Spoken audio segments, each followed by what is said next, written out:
Ayan guys, papakita ko lang sa inyo yung pinamili namin. Kararating lang namin ngayon ng traffic sa Espanya kasi Friday ngayon. Ngayon lang kami na ulit namili ng Friday. Tuwing Sunday talaga kami. Mas maganda talaga pag Sunday dahil hindi masyadong traffic. Ito mga nakabox na yan, puro school supplies yan. Worth 45k mga school supplies lang doon kay RJB School Supplies. Kaya lang pinaiwan ko yung 6 na box ng mga notebook dahil hindi nakasya sa aming repo. Kado na mabigat. Ayun, mga hard copy. Ilang box siya, no? Malalaking box. Mga notebook iniwan muna natin. Babalikan na lang natin. Ito, marami akong biniling mga toy pads, paper bag. Ayan, ang dami. Hirap na naman tayo mag-aayos nito. Kalaban na naman tayo. Ito, isang box na to. Ano yan, mga candy. Kasi wala nang laman yung cabinet natin. Ayan. Ayan yung before. Mamaya na yung after or baka next upload. Paano kawawa. Yung mga slime natin. Lalo na yung mga squeezy. Papakita ko sa inyo yan pag nag-display na namin. So, yung mga paper bag unang nalalabas. Ang paper bag ko umabot siya ng 4K plus. Yung mga eco bag yan kasama. Ayan. Mga naka-plastic na blue yan. Mga laruan, may mga accessories. So, yung dalawang stripe dito kay Justin to ha. Ito, itong dalawa.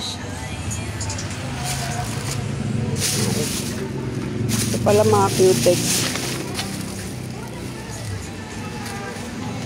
8 paper bag namin naubos ang laman. Almost 3 weeks kasi ako namili. Tinamad tayo kasi nga gusto namin pag namili bulto. Pinagsabay-sabay na lang namin. Kaya yung ibang mga items talagang ubos. Lalo na itong mga pamaypay ko. Pag na-display na natin yan, makita nyo. Punong-puno na ulit. At malapit na ang June. Buhay na naman ang ating tindahan. Papalaban na naman tayo sa customer. Okay guys, bye-bye at marami pa tayong gagawin. Magdi-display pa tayo. Kahit pagod, kararating. Display naman. Yun talaga. Sipag at tiyaga. Pag walang sipag, walang nilaga. Bawalang tamad, bawalang sumuko dahil marami pa tayong obligasyon sa buhay. Marami pa tayong mga anak na umaasa. Hindi tayo pwedeng sumuko. Ayan o, tingnan nyo guys. Ngayon lang yung nangyari yung ganyan. Dati hindi yan pwedeng ganyan ang itsura.